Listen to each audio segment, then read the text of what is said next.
સમાચારમાં આગળ વાત કરીશું પાટણથી પાટણમાં બાબરી ગાંવ ખાતે રામનવમી નિમિત્તે ભવ્ય શોભાયાત્રા અને મહાઆરતીનું આયોજન કરવામાં આવ્યું હતું। પાટણ જિલ્લાના સમી તાલુકામાં આવેલા બાબરી ગામે ભગવાન શ્રી રામના જન્મોત્સવને લઈ ભક્તિમય માહોલ સર્જાયો હતો।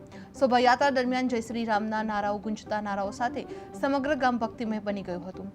ગામના માર્ગો પર મોટી સંખ્યામાં ભક્તો ઉમટી પડ્યા હતા અને ધાર્મિક ઉત્સાહ જોવા મળ્યો હતો। જે આ કાર્યક્રમમાં વિશ્વ હિન્દુ પરિષદ, બજરંગ દળ તેમજ હિન્દુ મહાસભાના કાર્યકર્તાઓની વિશેષ ઉપસ્થિત નોંધાઈ હતી। સાથે જ રાધનપુર વિધાનસભાના ધારાસભ્ય લવિંગજી સોલંકી સહિત અન્ય મહાનુભાવો પણ હાજર રહ્યા હતા।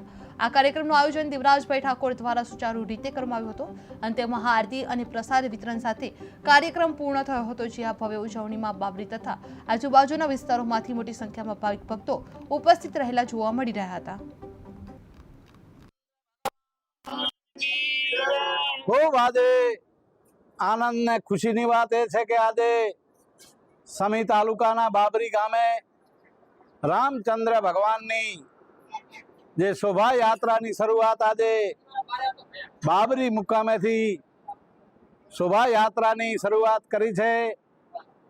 આખા વિસ્તારમાં દરેક ગામમાં એ રામચંદ્ર ભગવાનની શોભાયાત્રા નીકળવાની છે। અહીંયા બાબરી મુકામે આજે આપ બધા જોઈ રહ્યા છો ભગવાનની અહીંયા આરતી પૂજાનો લાભ પણ લીધો છે અને સાથે સાથે શોભાયાત્રાની શરૂઆત થઈ છે। અમારે રાધનપુરમાં પણ આજે ભવ્યથી અતિ ભવ્ય શોભાયાત્રા ભીડભંજન હનુમાનથી એ રાધનપુરમાં પુરામાં પણ જવાની છે। એટલે ખૂબ જ આજે રામચંદ્ર ભગવાનની